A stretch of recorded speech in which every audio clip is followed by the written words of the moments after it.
पंचम पास करथिले मिलिबो चाकरी आमे किछि भी भूल कहूना। राउरकेला पुलिस जिले में बाहरी थिबा होमगार्ड परीक्षा पाई भोर 4टारू आवेदनकारी लगी लंबा लाइन। उभय महिला और पुरुषों लगी लंबा लाइन। जने कि 2 जण नुह प्राय 700 आवेदनकारी लंबा लाइन लगी। आशायी पिलामानक मध्यरु किए बीटेक तो किए डिप्लोमा पुणी किए तो उच्च शिक्षित डिग्रीधारी लंबा लाइन लगी। शिक्षागत योग्यता पंचम थिबा बेले डिग्रीधारी लगी लंबा लाइन। आज शारीरिक परीक्षा अनुष्ठित होउछि।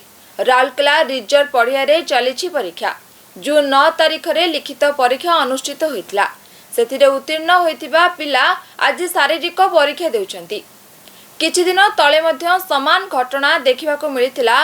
राउरकेला पुलिस जिला पाई 107 गृहरक्षी पदवी पाई परीक्षा चलिथिला।